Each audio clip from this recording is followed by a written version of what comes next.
दोस्तों नमस्कार। कहावत बड़ी पुरानी है, राजनीति में न कोई स्थायी दोस्त होता है न कोई स्थायी दुश्मन। वक्त और जरूरत के साथ रिश्ते बदलते रहते हैं। लेकिन जिन 5 राज्यों में नवंबर में विधानसभा चुनाव होने वाले हैं, उनमें से 3 राजस्थान, मध्य प्रदेश और छत्तीसगढ़ में जो चुनावी परिदृश्य है, उसने राजनीतिक रिश्तों की गुत्थी को और भी उलझा दिया है। इन तीनों राज्यों में सत्ता के लिए मुख्य मुकाबला कांग्रेस और बीजेपी के बीच होता रहा है। 2018 में इन तीनों राज्यों की सत्ता कांग्रेस ने बीजेपी से छीन ली थी। यह अलग बात है कि 15 महीने बाद ज्योतिरादित्य सिंधिया के नेतृत्व में 22 कांग्रेस विधायकों की बगावत के बाद मध्य प्रदेश में कमलनाथ की सरकार गिर गई और शिवराज सिंह चौहान के नेतृत्व में बीजेपी की सरकार की वापसी हो गई। क्योंकि इन तीनों राज्यों में दोनों बड़े दलों के बीच मुख्य मुकाबला होता है और इस समय देश में जो 2 बड़े गठबंधन हैं, उनका नेतृत्व भी घोषित या अघोषित तौर पर यही 2 दल कर रहे हैं। इसलिए माना जा रहा था कि इन विधानसभा चुनावों के परिणाम से राष्ट्रीय राजनीति को लेकर मतदाताओं के मूड का भी संकेत मिल पाएगा। जैसा कि हम जानते हैं, बीजेपी एनडीए का नेतृत्व कर रही है घोषित तौर पर, जिसमें 38 छोटे बड़े दल शामिल हैं। दूसरी ओर अपोजिशन के 28 दलों ने मिलकर एक नया गठबंधन बनाया, Indian national developmental inclusive alliance, जिसका अंग्रेजी में संक्षिप्त नाम बनता है इंडिया। इसका घोषित नेतृत्व भी नहीं है तय, लेकिन सबसे बड़े दल के नाते मान सकते हैं कि कांग्रेस इसकी अघोषित नेता है। लेकिन तीनों राज्यों के विधानसभा चुनाव में इन दोनों गठबंधनों के घटक दल आपस में जिस तरह ताल ठोकते नजर आ रहे हैं, उसने इन गठबंधनों के भविष्य पर भी किसी हद तक सवालिया निशान लगा दिया है। सबसे पहले मध्य प्रदेश की बात करें, जहां 230 सदस्यों वाली विधानसभा है। आश्चर्य होगा कि मध्य प्रदेश में जो अपोजिशन का गठबंधन है इंडिया, उसके कम से कम 4 दल चुनाव मैदान में आमने सामने हैं।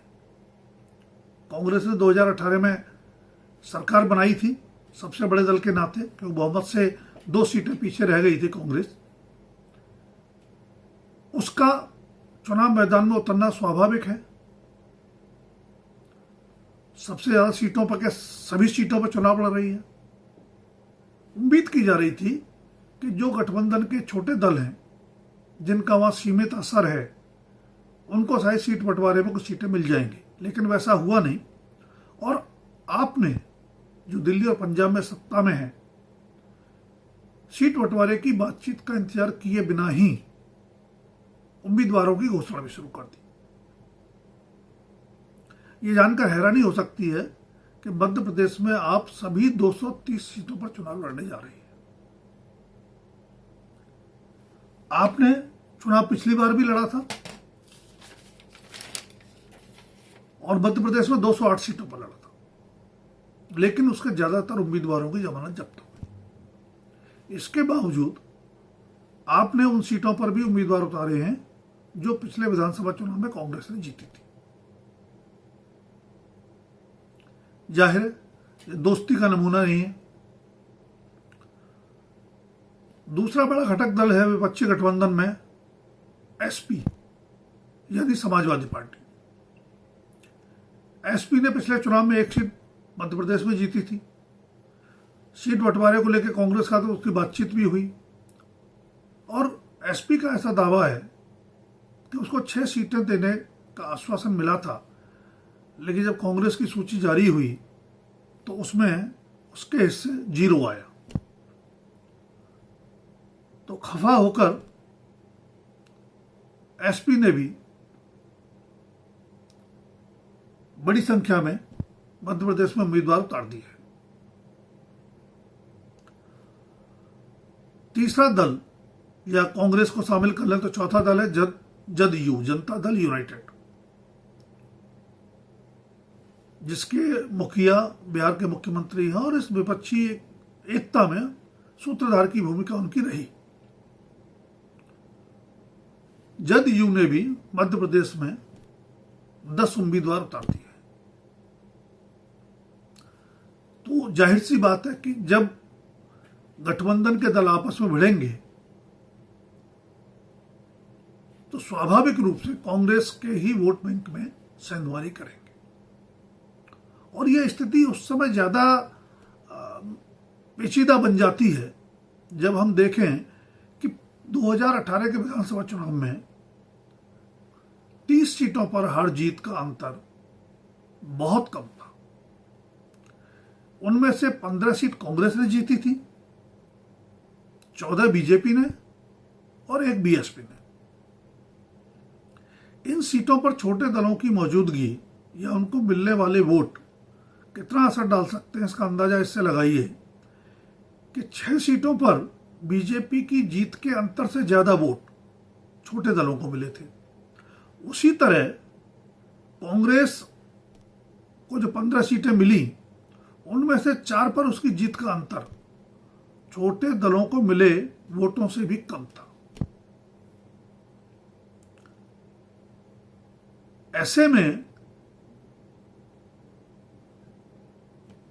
विपक्षी गठबंधन के ही घटक दल जो कांग्रेस के वोट बैंक में सेंधमारी करेंगे वो नतीजे पर दूरगामी असर डाल सकते हैं और ये कांग्रेस के लिए चिंता का बड़ा कारण है।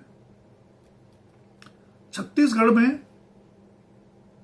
सपा और जदयू ने अभी तक कांग्रेस के लिए किसी चुनावी चुनौती का संकेत नहीं दिया है, लेकिन आप वहां भी ताल ठोक रही है।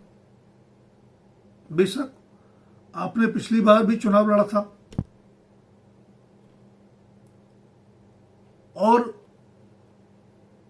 बाकी 2 राज्यों के मुकाबले कह सकते हैं कि अपेक्षाकृत बेहतर वोट मिला था, लेकिन फिर भी 1% से कम।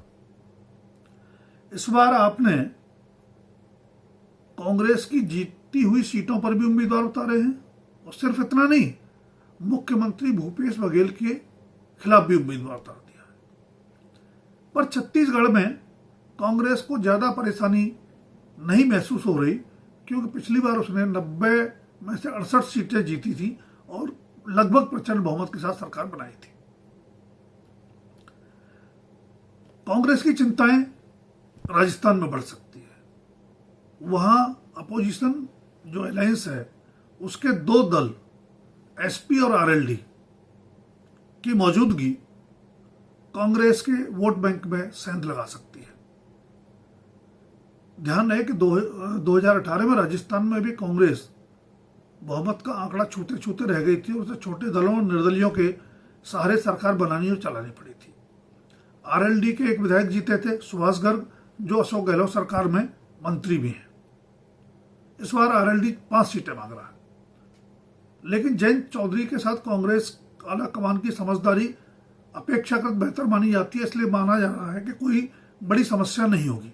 लेकिन मध्य प्रदेश में जिस तरह की तलखी हुई है उसके बाद एसपी कांग्रेस को तंग करने का कोई मौका चूकना नहीं चाहती और उसने 5 सीटों पर लड़ने का ऐलान कर दिया है। उधर पिछले विधानसभा चुनाव में 2 सीट जीतने वाली सीपीएम ने भी 17 सीटों पर उम्मीदवारों की सूची जारी कर दी है। इसके बावजूद कांग्रेस के लिए थोड़ा सा संतोष की बात यह हो सकती है कि राजस्थान में बीजेपी को भी उसके मित्र दल मुश्किलें पेश कर रहे हैं।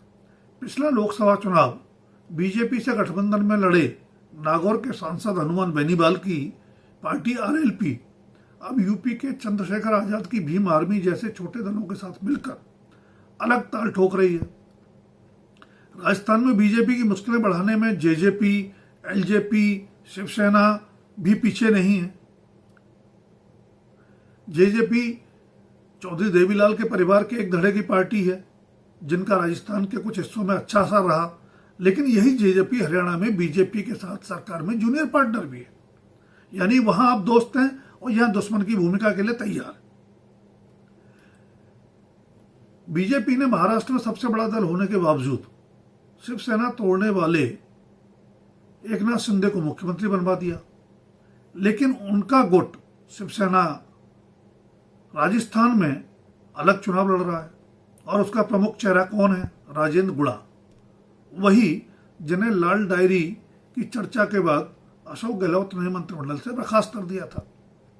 बिहार में जिन चिराग पासवान ने बीजेपी का हनुमान बनकर पिछले विधानसभा चुनाव में नीतीश कुमार के जदयू को समेटने में बड़ी भूमिका निभाई थी, उनका एलजेपी गुट भी राजस्थान में अलग ताल ठोक रहा है। यह सब इसलिए और भी महत्वपूर्ण हो जाता है चुनावी परिदृश्य कि पिछले विधानसभा चुनाव में कांग्रेस और बीजेपी के बीच वोटों का फासला 1% से भी कम था, लेकिन सीटों में वो फासला 27 तक पहुंच गया था। जाहिर है इस चुनावी खेल ने राजनीति का और भी दिलचस्प चरित्र उजागर किया है, यानी यहां जो दोस्त हैं वे ही दुश्मन की भूमिका भी निभा रहे हैं। अब आप ही कमेंट बॉक्स में बताइए कि ये रिश्ता क्या कहलाता है। आज के लिए इतना ही, अगली बार फिर मिलेंगे किसी नए विषय के साथ। धन्यवाद।